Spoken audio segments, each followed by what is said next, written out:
For this session, we are going to discuss best practices on running an effective and efficient meeting. We know that you all are involved in one or more student organizations where you may serve as an executive board member or participate simply as a member. In either case, it's important to know how to plan and conduct an effective meeting.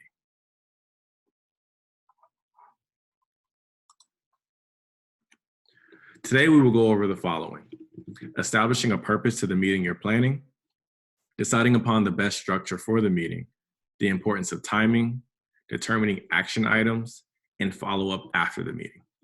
So let's get started.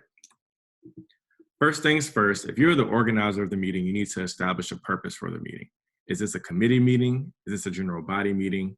Is this the weekly or bi-weekly executive board meeting? Once the purpose has been decided, then ask yourself the age-old question: can this meeting be an email? As college students, you all have your own schedules managing both academic and co-curricular involvement. Nothing is better than the gift of time. If you don't have much to discuss, then it's best to send updates via email. This leads to the next point of establishing a meeting structure. When deciding upon whether or not you must have a face-to-face meeting, it's important to first think of the content for the meeting. Are you in the midst of planning a large-scale event and need to discuss logistics? Is this a brainstorming session on programming for the next semester? Are you all debriefing a program you recently held? Creating an agenda helps you develop content for the meeting and ensures that you stay on track during the meeting. We'll discuss timing a little bit later. When establishing an agenda, as a leader, you can reach out to the membership for topics they would like to discuss, or if this is an executive board meeting, having space for officer reports is always helpful. Essentially, when bringing a group together for the meeting, you want to ensure that there's a structure to the meeting content. Additionally, depending on the content and timing of the meeting, one thing to consider is setting. Since you've already established this meeting needs to be a meeting and not an email, what's the best way to meet? In person, via phone, via Zoom? Again, depending on the content and how much notice is given before the meeting will help determine the best setting. Even when having in-person meetings, being mindful of the environment is important. If this is a formal meeting, then reserving a private, quiet space is best.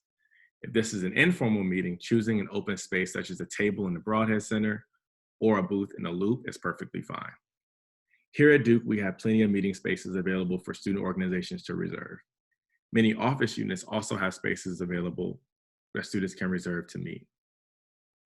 Conference and event services within the UCAE is the best resource when looking to reserve any campus center spaces.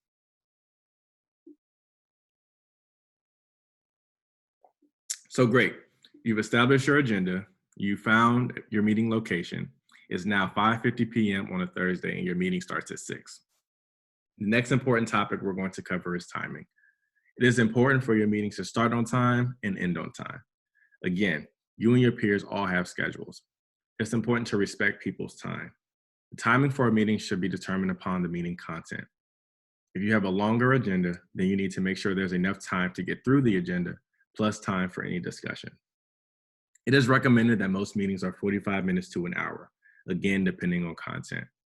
If you're conducting elections or revising governing documents, it's very likely that your meeting will go well over an hour. If you're having a retreat for your organization, that may last 3 to 4 hours. The important piece here is making sure that you stick to your time.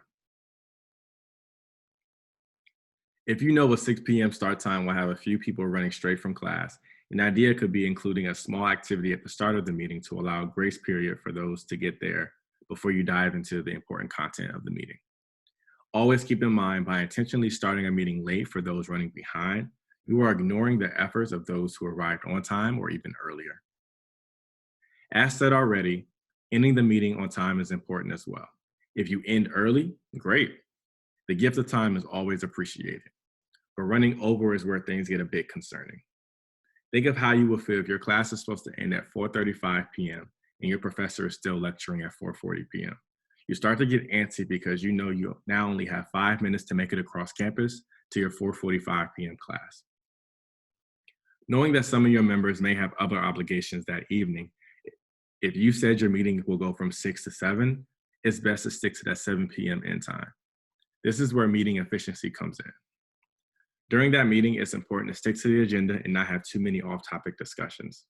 Those off-topic discussions can be held after the meeting by those who can stick around or tabled for the next meeting. Nonetheless, staying on task is important during the meeting. A tool some organizations use to stay on task during a meeting is the famous Robert's Rules of Order.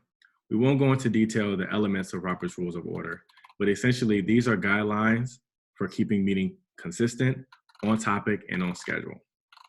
If you're interested in learning more about Robert's Rules of Order, there are many online resources that can help you with this parliamentary procedure.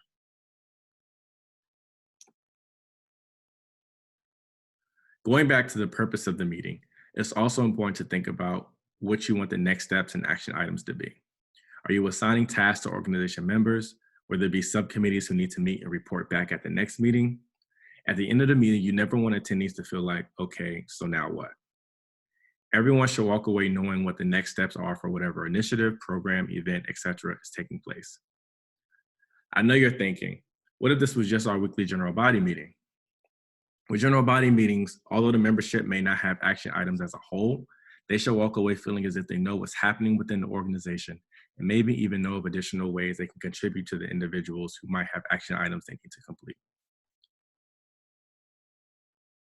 What should also be established is the next meeting date. If you have a regularly occurring weekly meeting on the same day of the week, that is easy. If this is a committee meeting, finding time to meet again should be saved for the end of the meeting. If members must check their calendars, having a plan to determine the next meeting date should be made.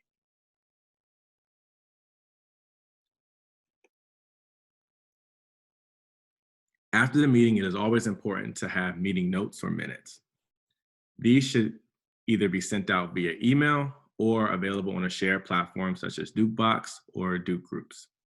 Duke Groups is an amazing organization management tool that allows student organizations to save files, photos, and other important documents on a shared drive. That way, over time, you build an archive that can be passed down as membership transitions. In the notes, it should always include the action items for the meeting with respective deadlines. This serves as both a reminder to those members who have to complete the task and as a way for there to be accountability. Additionally, the notes should include the next meeting time. If the location is set, it will be good to include that as well. And there you have it, folks. You've just successfully conducted an effective and efficient meeting. Here are a few other elements to consider when it comes to hosting a meeting. Are you having a guest speaker? If so, are they going to be at the start of your meeting so they can leave afterwards? If you're inviting someone to come speak at your meeting, make sure that when developing the agenda and setting for the meeting timeframe, you adjust appropriately to accommodate your guests. It's common that groups have food and snacks at their meeting. This is particularly popular when hosting general body meetings. Making sure that you have the appropriate food for the appropriate setting is important. Snacks such as candy, finger sandwiches, or even pizza are appropriate when you plan to eat and still conduct your meeting. For meetings where you're having a full catered buffet, it's best to allow time for people to eat prior to beginning your meeting. Larger meals can be a distraction and have attendees less engaged with your meeting content. It's always important to recognize members for their contributions to a group. Maybe doing shout outs at the beginning of your meeting to allow a space for peer-to-peer gratitude on accomplishments made since the last meeting. That helps build and sustain morale within the organization. And lastly, technology. Technology can be both a tool and a distraction. Figure out if you want attendees to have their laptops out or if you only want the person designated as a note taker to have theirs. It's common for students to want to take notes using their personal laptops, but if that will be more of a distraction, set those expectations at the start of the meeting. So to wrap things up and recap what we've discussed today, when looking to plan an effective and efficient meeting, remember to first establish the purpose of the meeting. Do you need to have a meeting or can an email be sent out? 2, develop your meeting content by creating an agenda. This could be collecting ideas from attendees or consist of just officer reports. Think about the format of the meeting and where you're going to have it. Make sure if this is a formal meeting, then you have the appropriate space reserved. Be mindful of timing. Again, start on time, end on time. Always end your meeting with setting action items and deadlines. It's also good to establish the next meeting time if that's not already a recurring meeting. And lastly, make sure that there are notes available for both attendees and those who couldn't make the meeting, whether that's via email or in a shared platform such as Duke Groups. If you would like to discuss more about effective meeting planning, please feel free to contact the Office of Student Leadership. We'll be more than happy to help you. Thank you for watching.